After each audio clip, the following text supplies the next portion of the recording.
오늘 아침에도 하나님 은혜의 보좌 앞에 나오신 여러분 환영합니다. 함께 기도하겠습니다. 아버지 하나님, 은혜를 감사합니다. 살아계시는 하나님 앞에 저희들 첫 시간을 올려드립니다. 저희의 마음에 왕으로 임하여 주시옵시고 저희 인생의 주인 되어 주셔서 나는 예수님과 함께 십자가에 못 박혀 죽은 것으로 처리되게 하시고 내 자아가 십자가에 못 박혀 죽었습니다. 그 고백으로 이제는 내 안에 그리스도께서 사십니다.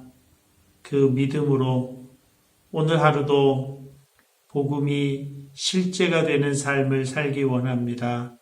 주님, 이 시간 우리에게 성령으로 임하여 주셔서 밝은 빛을 허락해 주시고 말씀을 깨닫게 하시고 기도 가운데 주님을 만나는 놀라운 기쁨과 은혜의 시간 되도록 주장하여 주시옵소서.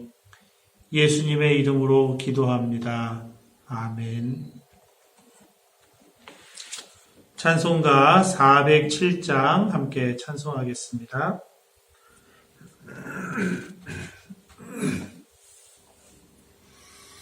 찬송가 407장 함께 찬송하겠습니다. 구주와 함께 나 죽었으니 구주와 함께 나 살았도다. 영광의 그날에 이르도록 언제나 주만 바라봅니다. 언제나 주는 날 사랑하사 언제나 새 생명 주시나니 영광의 그날에 이르도록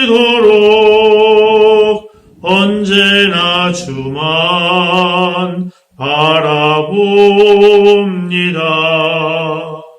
맘속에 시험을 받을 때와 무거운 근심이 있을 때에 주께서 그때도 같이 하사 언제나 나를 도와주시네.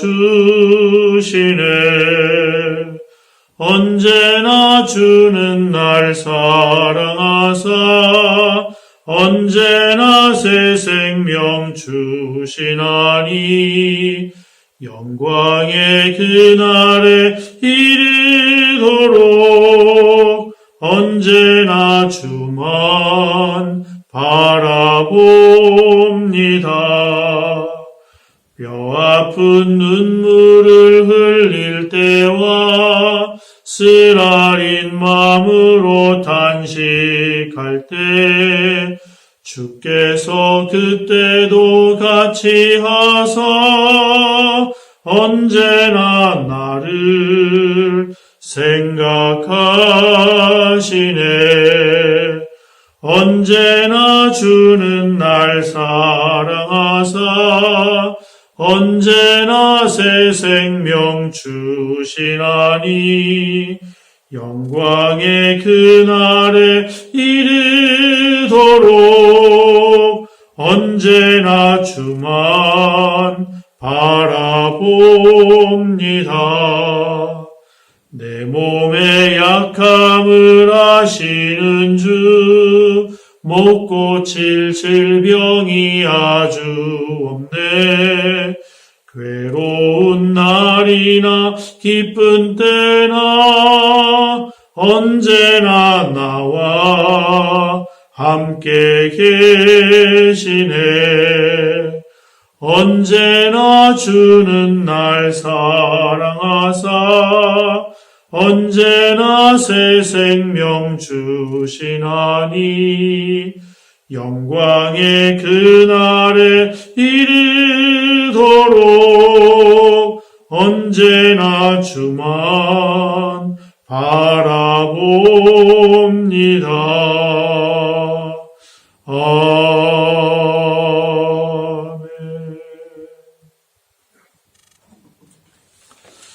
오늘 아침 함께 보실 하나님의 말씀은 먼저 잠언 7장 말씀입니다.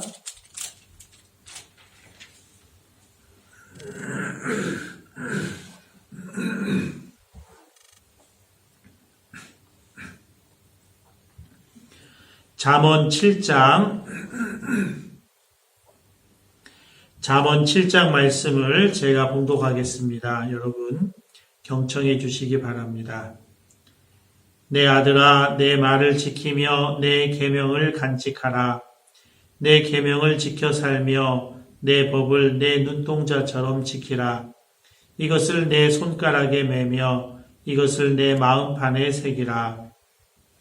지혜에게 너는 내 누이라 하며 명철에게 너는 내 친족이라 하라. 그리하면 이것이 너를 지켜서 음녀에게 말로 호리는 이방 여인에게 빠지지 않게 하리라. 내가 내 집 들창으로 살창으로 내다보다가 어리석은 자 중에 젊은이 가운데에 한 지혜 없는 자를 보았노라.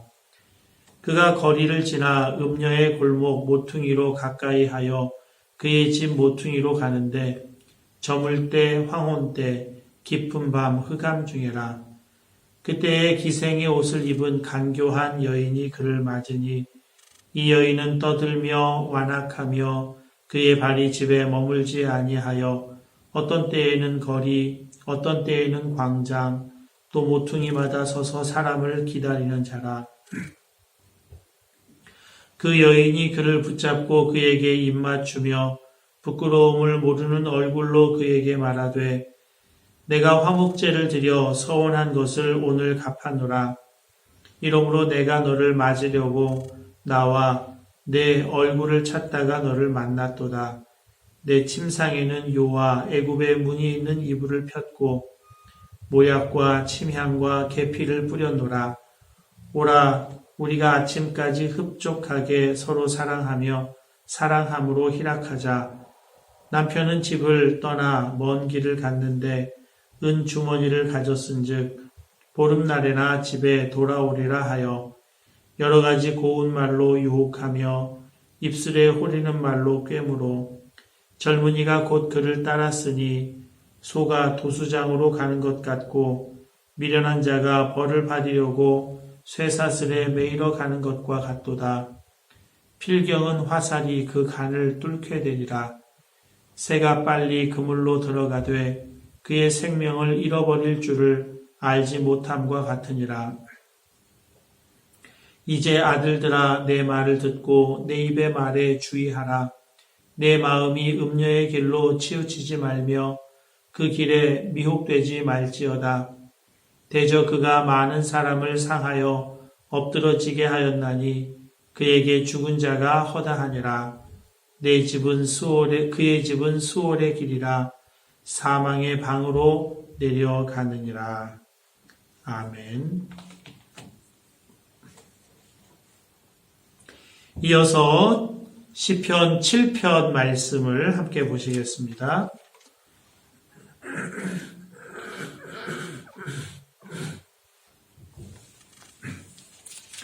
시편 7편 1절에서 17절까지 제가 말씀을 봉독하겠습니다.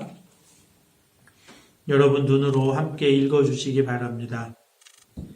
여호와 내 하나님이여, 내가 주께 피하오니 나를 쫓아오는 모든 자들에게서 나를 구원하여 내소서.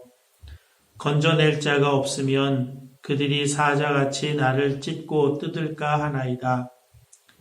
여호와 내 하나님이여, 내가 이런 일을 행하였거나 내 손에 죄악이 있거나 화친한 자를 악으로 갚았거나 내 대적에게서 까닭 없이 빼앗았거든 원수가 나의 영혼을 쫓아 잡아 내 생명을 땅에 짓밟게 하고 내 영광을 먼지 속에 살게 하소서. 셀라. 여호와여 진노로 일어나사 내 대적의 노를 막으시며 나를 위하여 깨소서. 주께서 심판을 명령하셨나이다. 민족들의 모임이 주를 두르게 하시고 그 위 높은 자리에 돌아오소서. 여호와께서 만민에게 심판을 행하시오니 여호와여 나의 의와 나의 성실함을 따라 나를 심판하소서. 악인의 악을 끊고 의인을 세우소서. 의로우신 하나님이 사람의 마음과 양심을 감찰하시나이다. 나의 방패는 마음이 정직한 자를 구원하시는 하나님께 있도다.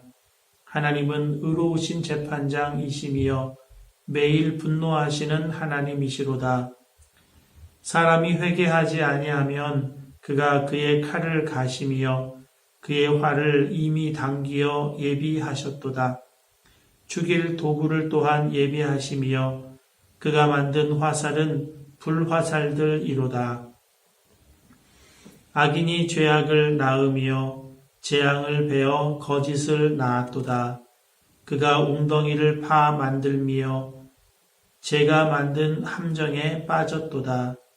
그의 재앙은 자기 머리로 돌아가고 그의 포악은 자기 정수리에 내리리로다. 내가 여호와께 그의 의를 따라 감사하며 지존하신 여호와의 이름을 찬송하리로다. 아멘. 이제 시편 7편 말씀을 한 5분 정도 여러분 각자가 다시 읽으시면서 하나님 음성에 귀를 기울이시겠습니다.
이제 잠시 말씀 나누고 함께 기도하겠습니다.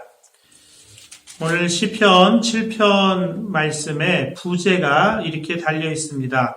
다윗의 시가yon, 베냐민인 구시의 말에 따라 여호와께 드린 기도. 시가용이라고 하는 말의 어원을 명확하게 밝히기는 어렵다라고 하는 것이 주석자들의 연구 결과입니다. 그러나 추측하기로는 어떤 음악의 한 장르에 해당하는 단어가 아닌가 하는 그런 추측입니다. 다윗이 겪은 그 역사적인 일이 나중에 하나님을 예배하는 일에 찬송으로 쓰였다라고 볼 수가 있겠습니다. 다윗이 역사적으로 겪었던 일이 베냐민인 구시의 말이라는 것입니다.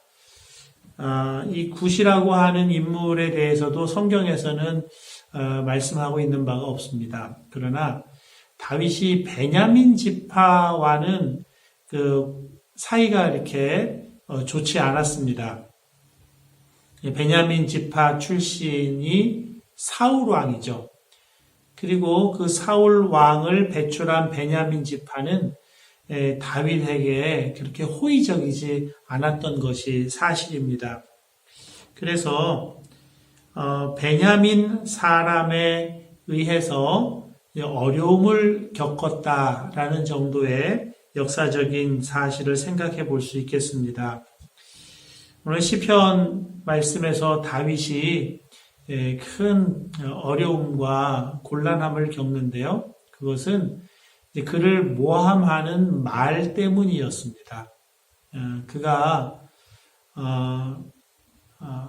좋지 않은 사람이라고 하는 그의 명예를 깎는 불명예스러운 그런 말들, 그 말들로 인해서 다윗이 큰 고통과 어려움을 겪은 것으로 이제 그렇게 보입니다. 구체적인 것이 엿볼 수 있는 것이 3절과 4절입니다.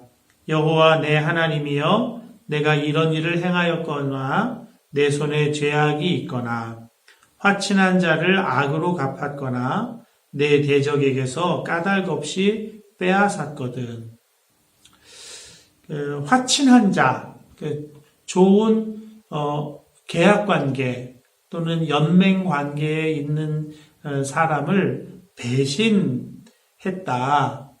또 까닭 없이 빼앗았다. 그런 비난과 그런 모함이 다윗에게 있었던 것이죠. 다윗이 골리앗을 죽이고 이제 백성에게로 복귀할 때 여인들이 노래하죠. 다윗이 죽인 자, 사울이 죽인 자는 천천히요, 다윗이 죽인 자는 만만히로다. 그때 성경에 재미있는 표현이 나옵니다. 사울이 다윗을 주목하여 보더라 이렇게 나옵니다. 시기의 마음, 질투의 마음, 그것으로 이렇게 노려봤다 하는 것입니다. 그리고 다윗에 대해서 의심하기 시작하죠. 다윗은 분명 이제 그 백성들의 명성과 인기를 힘입어서 왕의 자리도 탐하게 될 것이다. 왕의 자리를 내 아들이 아니라 다윗에게 빼앗길지도 모른다. 이제 사울은 왕이고 다윗은 신하인데 왕과 신하와의 계약 관계, 충신의 계약 관계, 그걸 깨뜨리고 자기가 도리어 왕이 되겠다고 배반하고 반역을 일으킬 수 있는 자다라고 그렇게 마음에 시기하는 마음, 질투하는 마음으로 사울이 다윗을 봤다는 것입니다. 그리고 사울의 이런 것에 동조했던 많은 사람들이 있었죠. 다윗이 10광야에 숨으면 10광야 부근에 살던 사람들이 사울에게 고발합니다. 그쪽에 나타났다고. 또 다른 광야로 또 숨으면 또 그 광야에 숨어 있다고 또 사울에게 고발하고. 다윗이 정말 숨을 데가 없을 정도로, 그래서 사울의 손이 닿지 않는 블레셋에까지 도망가야만 했던 그런 참 어려움을 겪었습니다. 그러니까 다윗에 대해서 배신자다, 계약을 깨뜨리는 자다, 자기의 주인을 잡아먹을 자다, 이렇게 모함하는 것은 정신적으로 큰 고통을 겪는 것뿐 아니라 실제적인 어려움을 겪게 되는 것이죠. 다윗이 겪은 어려움이 바로 그런 어려움이었습니다.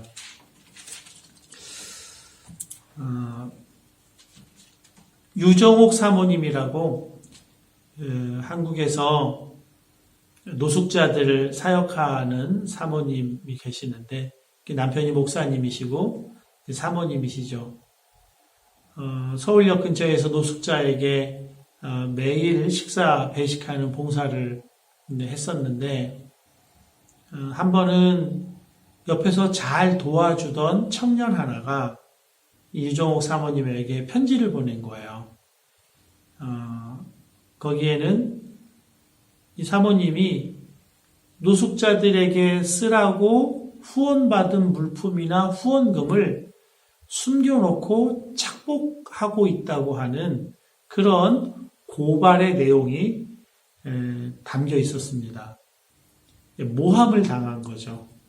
너무나 억울한 마음이 들어서 부들부들 떨면서 거기에 대한 반박의 글을 씁니다. 그러니까 조목조목 반박하는 글, 틀렸다고 하는 거, 거기에 대한 글을 한 장 받았다고 하면 한 10장 가까이 이렇게 거기에 대한 글을 썼어요.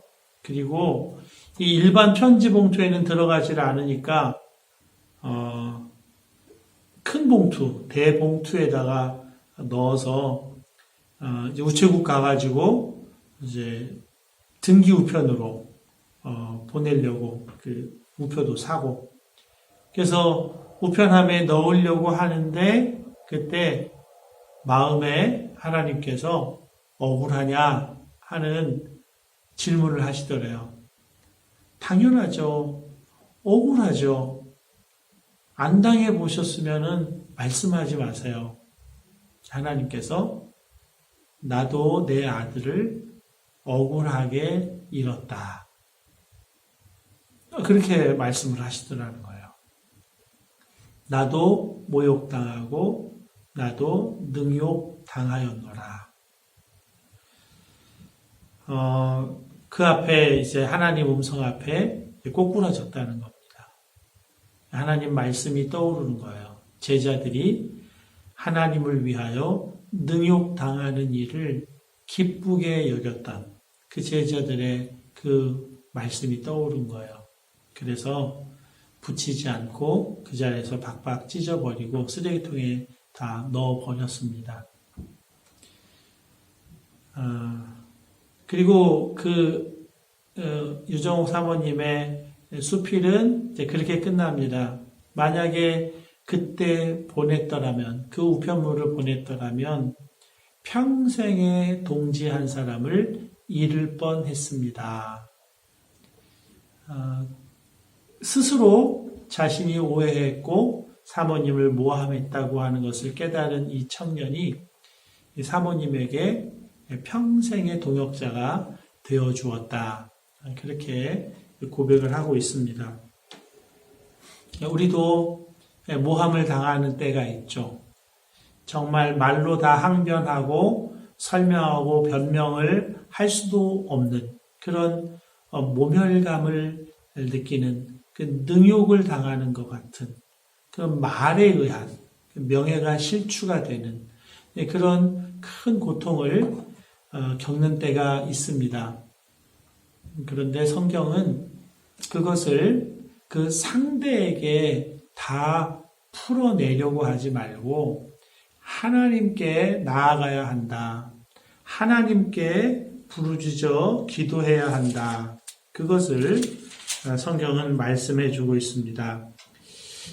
오늘 1절, 2절 말씀이죠. 여호와 내 하나님이여 내가 주께 피하오니 나를 쫓아오는 모든 자들에게서 나를 구원하여 내소서. 건져낼 자가 없으면 그들이 사자같이 나를 찢고 뜯을까 하나이다. 하나님께 피하는 것, 그것이 최선의 방법이고 최고의 방법이다 하는 것을 다윗이 이 시를 통해서 고백하고 있는 것입니다. 하나님 앞에 우리가 눈을 뜨게 되면 알게 되는 것 두 가지가 있습니다. 하나는 이 세상은 정말 악한 세상이다라는 것입니다. 그리고 이 세상에 사는 사람들은 이 세상에 의해 악하게 쓰임받을 때가 얼마든지 있다는 것입니다. 그런데 그것이 얼마나 강력한 세력인지 몰라요. 얼마나 무서운 세력인지 알 수가 없다는 것입니다. 2절에 건져낼 자가 없으면 그들이 사자같이 나를 찢고 뜯을까 하나이다. 정말 두려운 악한 세상인 것이죠. 베드로 전서 말씀에도 그런 말씀이 있잖아요. 악한 사단이 우는 사자와 같이 두루 다니며 삼킬 자를 찾나니 그랬습니다. 이것이 이 세상의 현실이에요. 진짜 현실적인 모습입니다. 그래서 우리는 그 악한 세력에게 붙들리게 되면 그냥 찢겨져요. 그냥 상하고 맙니다. 정말 명예도 다 떨어지고 정말 영혼은 땅에 짓밟히고 먼지 속에 살게 되는 그런 고통을 겪을 수밖에 없습니다. 대항할 수가 없어요. 상대할 수가 없어요. 상대를 하면 할수록 더 깊이 더 몰락해 버립니다. 그래서 다윗은 하나님께 피하는 것이 최선의 방법이라고 고백하고 있는 것입니다. 여호와 내 하나님이여 내가 주께 피하오니 나를 쫓아오는 모든 자들에게서 나를 구원하여 내소서. 이 하나님께 피한다는 것, 그것이 무엇입니까? 옛날에 벅스 라이프라는 영화, 만화 영화에 보면 거기서 개미가 사는 마을이 있어요. 그 개미가 사는 마을에 개미를 괴롭히는 대적이 있습니다. 메뚜기 떼가 막 와가지고 개미가 오랫동안 모아놓은 그 곡식을 다 빼앗아가고 훔쳐가고 약탈해 갑니다. 그런데 이 메뚜기도 또 개미도 모두 두려워하는 아주 무서운 존재가 있는데 새입니다. 새가 와서 메뚜기도 그냥 잡아먹고 또 개미도 잡아먹을 수가 있습니다. 메뚜기가 침략해가지고 막 괴롭히는데 새가 나타난 거예요. 그러자 이 개미는 땅 틈 속으로 숨습니다. 땅 틈 속으로 숨으니까 새가 구분을 못해요. 모두가 다 땅인 거죠. 그런데 땅 위에 서 있던 메뚜기는 새가 얼른 집어서 먹어 삼킵니다. 여호와께 피한다, 여호와께 숨는다 하는 그 말씀이 바로 그런 것이죠. 그 말씀이 골로새서 3장 3절에 이렇게 나옵니다. 이는 너희가 죽었고 너희 생명이 그리스도와 함께 하나님 안에 감추어졌습니다. 하나님 안에 감추어진 생명이라는 거예요. 그러면 악한 자가 또 사단이 어떻게 할 수가 없어요. 왜냐하면 땅 틈 속에 들어있어서 꼭 땅처럼 보이는 것처럼 하나님 안에 숨겨져서 우리는 하나님의 보호막 속에 있는 거예요. 그러니까 사단은 우리 개별 존재를 보는 게 아니라 하나님을 보게 되는 거죠. 예수님 안에 있기 때문에 예수님을 보게 되는 거예요. 6월절 어린 양의 피를 문설주에 바르고 그 집에 들어간 사람들은 누구나 죽음의 사자가 그 집에 들어오지 않고 지나갔잖아요. 그래서 들어간 사람은 누구나 다 살았잖아요. 꼭 그와 같은 것입니다.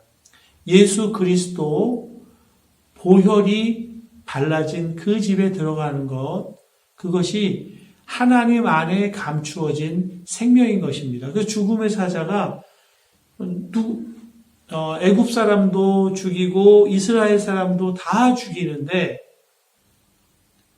6월절 어린 양 피가 발려진 그 집에 들어간 사람은 다 살게 되는 것과 같은 것입니다. 이게 하나님께 피한다 하는 것입니다.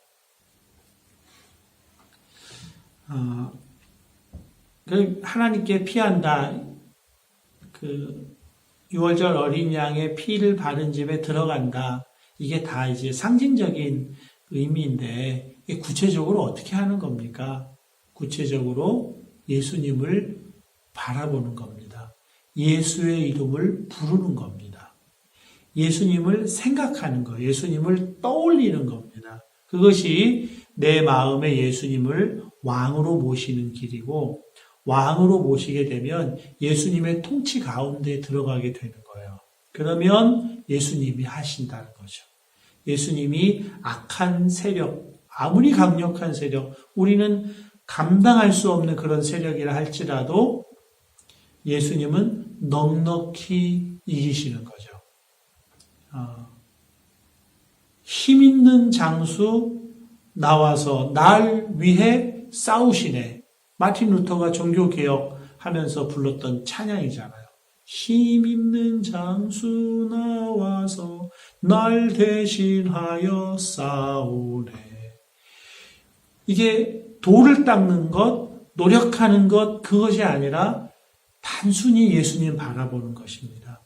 예수님 안에 거하는 것입니다. 예수님을 생각하고 예수님을 부르는 것입니다. 그럴 때 그것이 하나님께 피하는 것이 되고 하나님 우리를 도우시고 구원해 주시는 놀라운 역사를 이루신다 하는 것입니다. 그리고 하나님께서는 그 악한 자들에 대하여 심판하시는데요. 15절, 16절입니다. 그가 웅덩이를 파 만들며 제가 만든 함정에 빠졌도다. 그의 재앙은 자기 머리로 돌아가고 그의 포악은 자기 정수리에 내리리로다. 하나님께서 아브라함을 선택하시고 아브라함에게 복을 주시겠다고 하시면서 약속하신 말씀이 있습니다. 창세기 12장 3절인데요. 너를 축복하는 자에게는 내가 복을 내리고 너를 저주하는 자에게는 내가 저주하리니 땅의 모든 족속이 너로 말미암아 복을 얻을 것이라 하신지라. 그러니까 저주를 하면 그 저주가 자기 머리에 고스란히 돌아오게 된다는 거예요. 다른 사람을 모함하면 고스란히 자기에게로 돌아온다는 것입니다. 그러나 복을 빌면 그 복이 나에게 그대로 와요.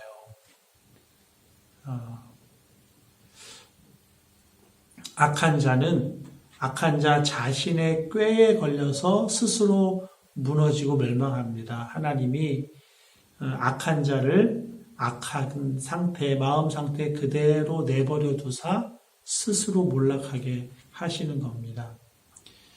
반드시 이루십니다. 반드시 그렇게 하십니다.